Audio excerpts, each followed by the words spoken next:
Kami dari tim pengembalaan kepada jemaat Tuhan GSJ Cendrawasih mengucapkan selamat hari Jumat Agung. Kiranya Tuhan Yesus tetap luar biasa dalam kehidupan kita dan maju terus tambah kuat. Kami hari ini mengucapkan Tuhan Yesus memberkati. Shalom. Jemaat Tuhan dimanapun kau berada pada saat ini, saya percaya engkau masih tetap ada di rumah. Dan kita percaya juga tidak akan mengurangi kehadiran Tuhan pada saat kita memuji dan membesarkan namanya. Amin. Mari jemaat Tuhan kita sama-sama selamat pujian, selamat nyanyi bagi Dia. Haleluya.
Haleluya. Kita percaya pada saat ini sorak-sorai yang kita berikan bagi Tuhan menjadi doa yang harum di hadapan Tuhan.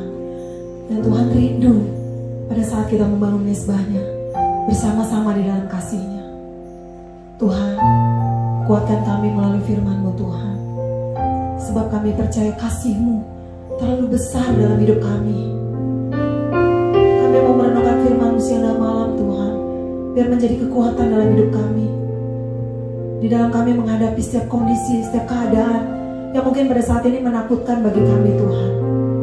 Haleluya Yesus. Haleluya. Kami mau siapkan hati kami Tuhan menjadi tanah yang subur.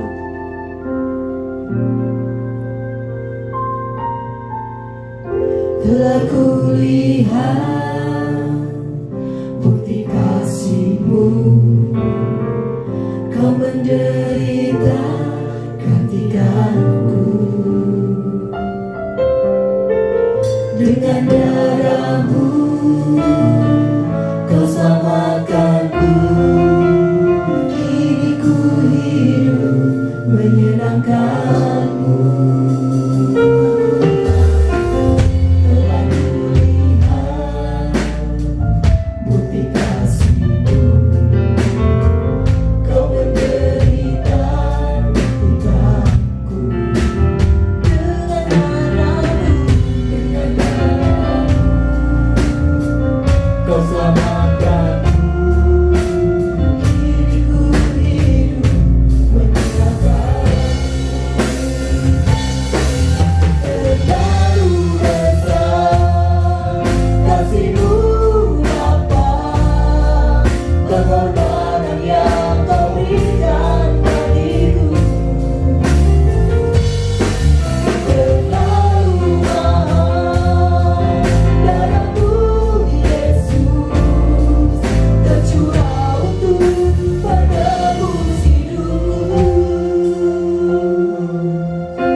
bangga Tuhan menjadi anak-anak-Mu.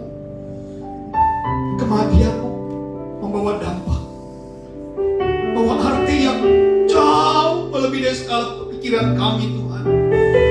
Kami semuanya hari ini patut bersyukur kalau kami juga dalam kondisi di kiri kanan kami yang belum pasti, tapi kami punya kepastian, Yesus namanya. Jadi kami buka hati kami itu dengan firman-Mu ya Bapa, kiranya boleh menjadi berkat buat kami. Kami serahkan di dalam nama Tuhan Yesus Kristus, Tuhan dan Juru Selamat kami yang hidup. Haleluya, haleluya, amin. Puji nama Tuhan. Shalom. Saudara pasti diberkati. Atas nama Gembala mengucapkan selamat hari Jumat Agung. Buat saudara yang ada di rumah, bisa semua yang mendengar, kiranya Tuhan memberkati. Tidak akan pernah mengurangi berkat pada hari ini, bahwa di Jumat Agung walaupun kita stay di rumah, tetap rasakan hadirat Tuhan begitu luar biasa. Dia pakai kita, Dia fungsikan kita sebagaimana adanya menjadi seorang anak. Tema hari ini adalah sukacita kematian.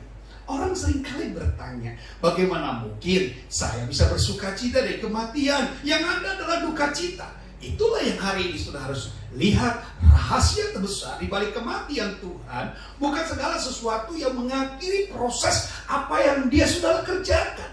Kematian Tuhan bukan mengakhiri janji-janji yang Dia sudah tepati atau Dia sudah katakan. Semua itu, apa yang pernah disampaikan, semua itu yang sudah diberitakan, kematian Dia justru menjadi penggenapan. Amin. Menjadi penggenapan buat kehidupan kita. Mari kita baca dalam Yohanes pasal 16 ayat 19 sampai 20. Saudara bisa buka atau saudara bisa baca bersama-sama. Yesus tahu bahwa mereka hendak menanyakan sesuatu kepadanya. Lalu Ia berkata kepada mereka, adakah kamu membicarakan seorang dengan yang lain apa yang kukatakan tadi? Yaitu, tinggal sesaat saja dan kamu tidak melihat aku, dan tinggal sesaat saja pula dan kamu akan melihat aku. Aku berkata sesungguhnya kamu akan menangis dan meratap, tetapi dunia akan bergembira. Kamu akan berduka cita, tetapi duka citamu akan berubah menjadi sukacita. Amin. Inilah yang menjadi beda. Ternyata kematian Tuhan memang buat dunia bergembira. Kenapa? Dunia selalu menolak, dunia selalu tidak ingin kalau saudara mendapatkan sukacita. Dunia berusaha untuk menutupi segala-galanya. Kebenaran dijadikan satu kebohongan, dan satu kebohongan dijadikan kebenaran. Itu yang seringkali terjadi. Mari kita lihat apa yang dikatakan. Duka cita dan meratap itu diganti menjadi sukacita. Semua hanya terjadi bagi orang yang percaya dan tinggal di dalam Kristus. Perubahan-perubahan tidak akan kita alami kalau kita tidak mengalami Tuhan. Hanya Tuhan yang membawa sebuah perubahan. Tadi dikatakan duka cita berubah menjadi sukacita. Ratapan tangisan akan berubah menjadi sukacita. Itu hanya terjadi bagi orang yang percaya. Saudara yang kasih dalam Tuhan, peristiwa kematian Tuhan sudah panjang lebar seringkali kita dengar dalam sebuah clue film yang selalu mempertunjukkan bahwa betapa hebat, betapa luar biasanya Tuhan di dalam setiap langkah kehidupan kita. Maka pesan saya sebagai orang Kristen, yang pertama sudah harus tahu keinginan-keinginan kita akan terjadi, kemauan-kemauan kita akan terbukti jika saudara memiliki keberanian. Sebagai orang-orang yang menjadi saksi Kristus, sebagai orang-orang yang menjadi wakil Tuhan dalam dunia ini, saudara dan saya, kita harus memiliki keberanian. Contoh keberanian yang ada menjadi tokoh-tokoh Alkitab yang ada di dalam Alkitab selalu menunjukkan keberaniannya. Dia percaya walau dia tidak melihat, dia yakin dengan apa yang akan dibuat oleh Tuhan. Dalam suatu hal yang mungkin buat kita impossible, bagaimana dia bisa membangun Batra yang ada di atas gunung dan puluhan atau ratusan tahun, 120 tahun kira-kira lebih kurang, dia membuat sebuah Batra itu mendapatkan tekanan demi tekanan, tapi keberanian dia membuktikan berhasil. Petrus pada waktu dia mendebar jala, orang-orang sudah katakan pada saat itu tidak ada ikan, tapi Yesus bilang apa? Tebar, lakukan. Dan mujizat terjadi, saudara. Jadi prinsip yang pertama, saudara harus memberikan keberanian. Yang kedua, saudara harus tahu dalam diri kita harus memiliki keyakinan. Berani tanpa keyakinan impossible. Keyakinan saudara, ketangguhan iman saudara itu membuat hasil yang pasti jauh lebih beda. Orang-orang yang yakin, orang-orang yang tangguh merupakan salah satu cara di mana orang Kristen itu bisa bertahan. Daniel tangguh, dia tetap taat. Di mana pada saat orang-orang sedang tersingkir, orang-orang mulai pada ketakutan, dan dia berdiri tetap tangguh imannya. Ancaman bukan menjadi satu kelemahan iman dia, ancaman justru menjadi dia naik kelas, saudara. Saya percaya kematian Tuhan juga harus berdampak buat saudara dan saya. Ujian COVID-19 atau virus corona akan menjadi ujian buat kita. Tangguh iman kita, percaya bagi orang benar, bagi orang setia. Firman Tuhan katakan, dia diselamatkan, dia tidak dipermalukan. Yeremia 17 ayat ke-7, 8 katakan, berbahagialah orang yang mengandalkan Tuhan, yang menaruh harapnya dengan Tuhan, dan hidupnya tidak akan pernah ditinggalkan. Saudara-saudara, bagaimana kita mendapatkan sebagai orang yang percaya kepada Tuhan? Tadi yang pertama saya katakan, dia harus memiliki keberanian, dan kedua, dia harus memiliki ketangguhan imannya ataupun kesungguhan imannya. Yang ketiga, dia harus tahu bagaimana menjadi saksi. Kekristenan bukan orang yang tertutup, kekristenan adalah yang terbuka. Tuh saudara mau menjadi saksi Tuhan, beritahukan firman Tuhan, dan tahu kapan kita lakukan dan kita kerjakan.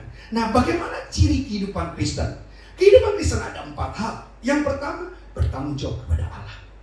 Kematian Tuhan merupakan salah satu berita besar, tetapi sangat disayangkan ketika kita tidak berani untuk mengatakan hal tersebut. Kita tidak berani untuk menyatakan hal tersebut. Maka kita adalah umat Tuhan yang bertanggung jawab. Apa yang kita lakukan selama di dunia pasti harus dipertanggungjawabkan. Maka yang baik akan dibayar dengan kebaikan. Apabila yang salah, engkau harus tahu kita harus berubah. Perubahan bukan sebuah perubahan kalau sudah tidak pernah mau berubah. Perubahan akan menjadi perubahan kalau kita sama-sama siap diubah. Dan yang kedua kita lihat, menikmati Allah. Allah berikan berkat-berkat yang buat saudara dan saya. Allah berikan semua apa yang kita rindukan dan kita inginkan, dia lakukan. Tetapi jangan lupa, berkat jangan berubah menjadi kutuk. Ketika saudara tidak sadar, berkat yang saudara terima justru memperjarak saudara dengan Allah. Berkat yang saudara terima justru membuat saudara jauh dengan Allah. Ini yang tidak diinginkan. Maka menikmati Allah adalah menikmati berkat-berkat dan janjinya. Yang ketiga, katakan sukacita di dalam Allah.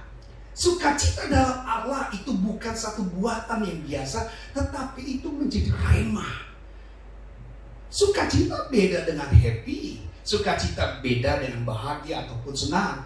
Senang, bahagia, ataupun happy itu berakhir sesaat. Tapi kalau sukacita itu berdampak dari waktu ke waktu.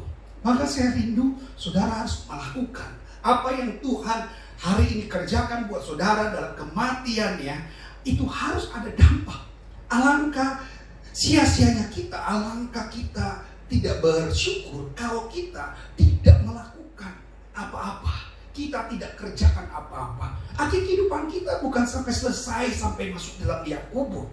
Tetapi apa yang kita lakukan setelah kita ada dalam liang kubur, itu bukan akhir segala-galanya. Tetapi ketika engkau dipanggil Tuhan, ketika engkau dijumpai Tuhan, pribadi kita tetap menjadi pribadi yang tetap percaya. Itu yang harus dipertahankan, saudara. Yang keempat, janji sukacita bagi orang yang percaya. Allah kita adalah Allah yang selalu menepati janji. Allah kita adalah Allah yang selalu meresponi. Nah, ayat-ayat di bawah ini atau di samping yang sudah bisa baca dalam Mazmur 4, dalam Mazmur yang ke-16, dalam kitab Pengkhotbah 2:26, Yesaya 65 dan 5 ayat yang ke-14, itu banyak berbicara bagaimana Tuhan memilih, Tuhan memberikan, Tuhan memberitahukan segalanya untuk saudara dan saya. Ayat ini menjadi ayat emas kita dalam proses kehidupan kita saat sekarang ini. Kekhawatiran, ketakutan bukanlah menjadi penghalang, saudara. Di depan kita sudah terlalu banyak Goliat-Goliat yang seringkali saudara menangkan.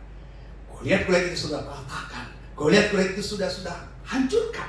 Nah, hari ini Saya percaya kehadiran masalah, kita bukan menjadi orang-orang yang putus harap. Kita akan menjadi orang yang militan. Inilah yang disebut lebih dari pemenang. Artinya mengatasi semua persoalan, mengatasi semua masalah. Bukan menjadi masalah yang besar, tetapi akan ada Allah di balik itu semuanya. Amin. Saudara-saudara, saya membaca seperti ini, saudara. Satu tulisan yang saya sampaikan ini. Jadi, mengapa Yesus mati? Apa rencana kekal Allah lewat kematian anaknya? Yesus Kristus, apakah Allah yang mempunyai suatu tujuan? Jika kita berkata bahwa Yesus mati karena Dia mengasihi kita, yang sedang kita gambarkan sebenarnya adalah niat dan motivasi hati. Akan tetapi jawaban ini tidak menjelaskan untuk apa Yesus mati. Jika saya bertanya, mengapa Yesus mati? Lalu dikatakan, apa rencana kekal Allah lewat kematian anaknya? Apakah rencana itu memang ada? Nah, hari ini saya akan mengupas 3 hal apa tujuan dari kematian Yesus. Yang pertama, catat baik-baik. Yang pertama adalah Dia mati adalah membebaskan kita dari kejahatan. Manusia dunia ini terlalu jahat dan banyak kejahatan yang terjadi, saudara. 400 tahun sejak zaman Raja Zedekia, manusia entah gimana kehidupannya kacau balau. Mereka tidak lagi hidup dalam hal yang baik. Mereka tidak lagi hidup dalam kebenaran. Semua boleh kata berjarak dengan Allah. Saudara-saudara yakin kalau dunia dibiarkan begitu saja, mudah sekali hancur. Tetapi Yohanes 3:16, karena begitu besar kasih Allah akan dunia ini, sehingga Ia mengaruniakan Anaknya tunggal, supaya barang siapa yang percaya dia tidak binasa, melainkan beroleh hidup kekal. Kasih agape Allah, kasih agape Allah tidak membuat manusia kehilangan itu. Nah, hari ini kita bersyukur Dia mati buat saudara, karena Dia mau membebaskan kita. Manusia yang penuh dengan lumpur-lumpur dosa, manusia yang penuh dengan kejahatan, manusia yang penuh dengan semua sampah dalam kehidupan, kadang-kadang membuat dia menjadi jauh dengan Allah. Bahwa dosa adalah maut, tapi kasih karunia Allah kekal adanya. Dan hari ini saudara, Allah tidak mau melepaskan manusia begitu saja. Dia mau menyelamatkan kita. Dosa diambil, dosa direbut. Allah benci dosa, tapi Allah mengasihi umat yang berdosa. Nah, saudara-saudara lihat dalam Titus 2 ayat 11-14, saya akan bacakan. Karena kasih karunia Allah yang menyelamatkan semua manusia sudah nyata. Ia mendidik kita supaya kita meninggalkan kefasikan dan keinginan-keinginan duniawi, dan supaya kita hidup bijaksana, adil, dan beribadah di dalam dunia sekarang ini, dan menantikan penggenapan pengharapan kita yang penuh bahagia, pernyataan kemuliaan Allah yang maha besar dan juru selamat kita, Yesus Kristus, yang telah menyerahkan dirinya bagi kita untuk membebaskan kita dari segala kejahatan dan untuk menguduskan bagi dirinya suatu umat kepunyaannya sendiri yang rajin berbuat baik.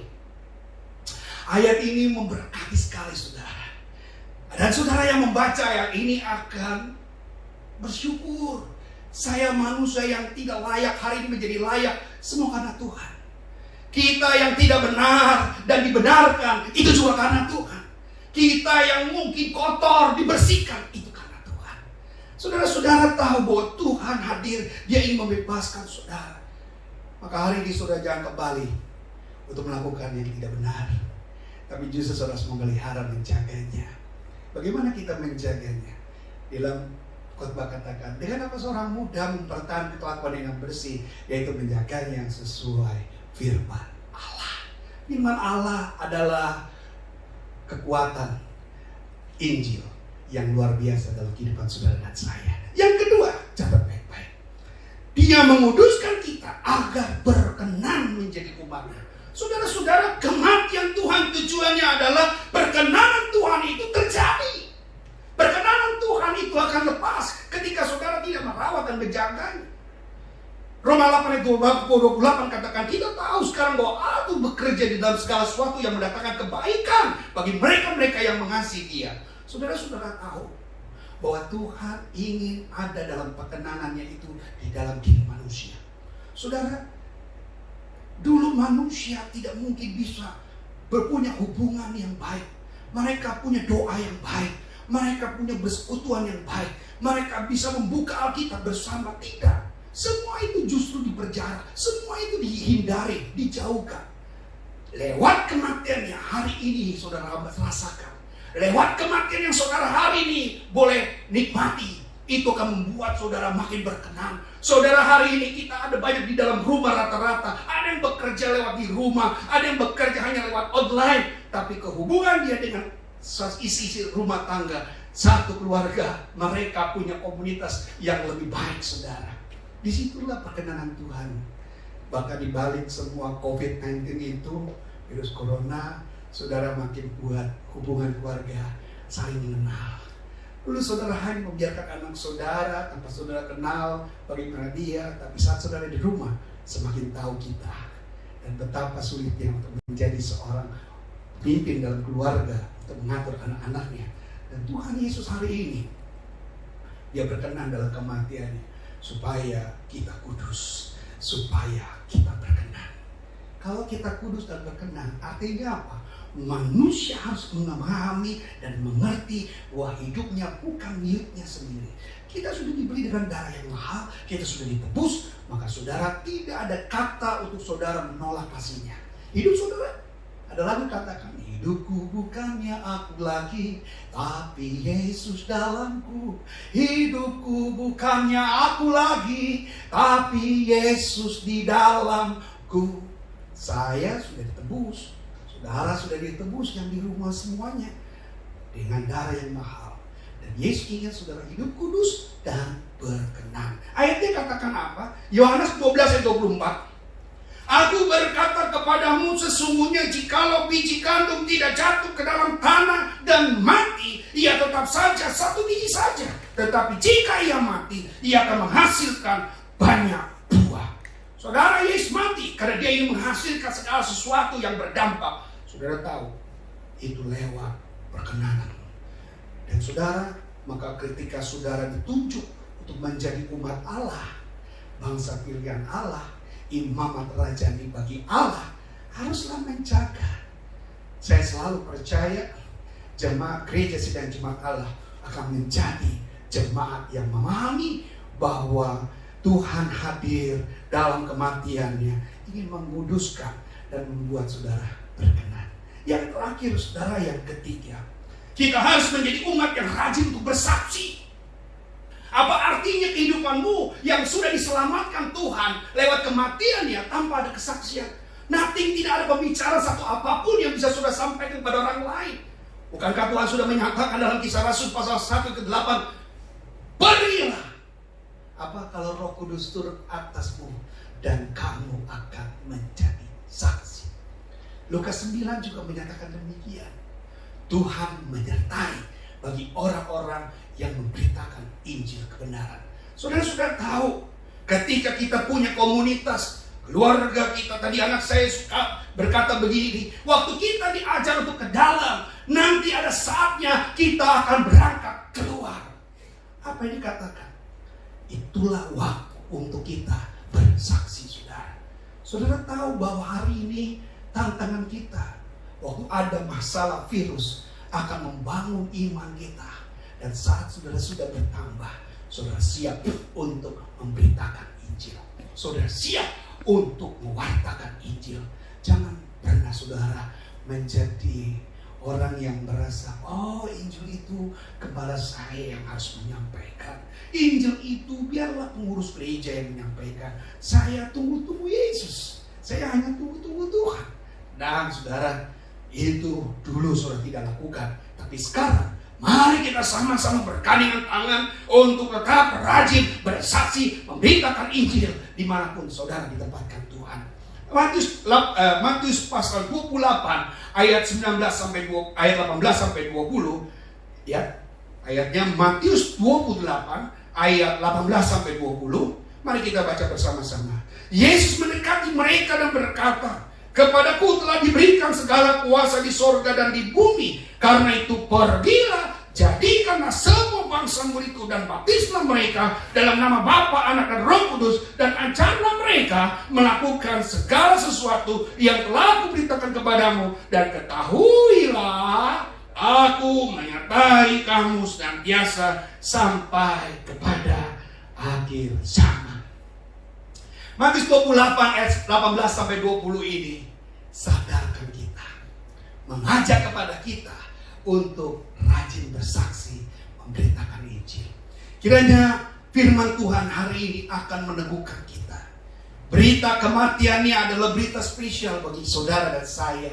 Umat Tuhan yang ada di rumah percaya tidak mengurangi rasa hikmatmu, kusukmu kepada Allah. Karena tetap ketika saudara hadir tempat ini, semua karena kasih kebesaran Allah. Oleh karena kasih-Mu Tuhan yang berlimpah, oleh karena kebenaran-Mu Tuhan yang begitu besar, akan membuat saya menjadi pribadi yang berbeda. Terima kasih Tuhan. Waktu-Mu adalah waktu yang terbaik untuk Tuhan ubah hidup saya. Terima kasih Yesus. Angkat tangan-Mu, puji bagi Dia. Oleh karena kemurahan Tuhan, ku ada sampai hari ini. Terima kasih Yesus. Oleh karena kebaikan Tuhan, janji-Mu terjadi bagiku. Sekali lagi kita lagu ini sama-sama.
Pengorbanan Yesus di atas kayu salib.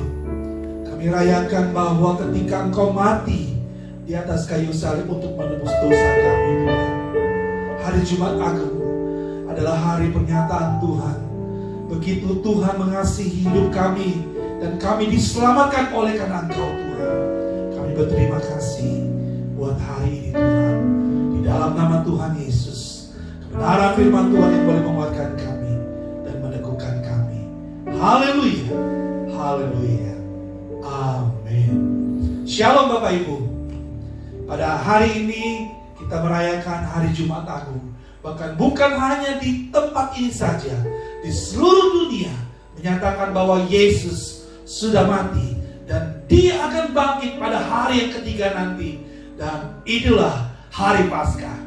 Ada beberapa pengumuman yang boleh saya sampaikan kepada Bapak Ibu.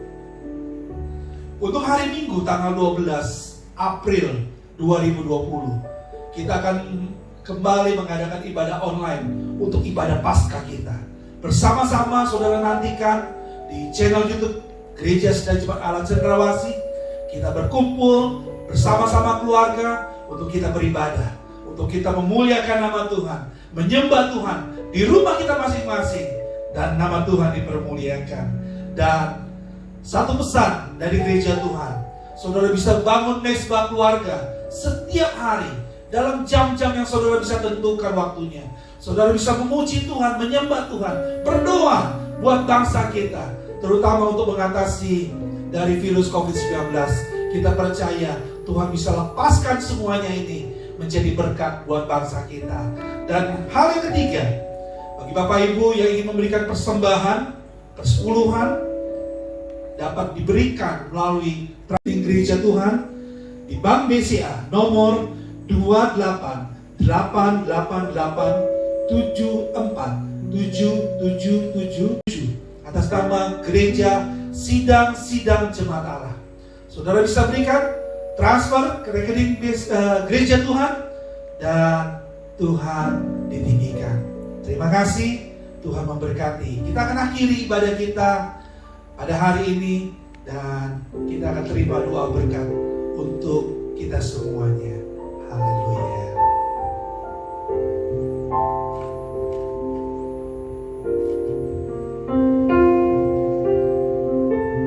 Mari Bapak Ibu Saudaraku, kita berdoa bersama-sama. Kita akan mengakhiri kebaktian Jumat Agung di saat ini. Bapa di dalam kerajaan surga, terima kasih atas kebaikan dan kemurahan Tuhan. Kami bisa bersama-sama menikmati di dalam kebaktian Jumat Agung, hari kematian Tuhan kami Yesus Kristus, agar supaya umat-Mu mendapatkan kehidupan. Terima kasih atas kebaikan dan kemurahan Tuhan.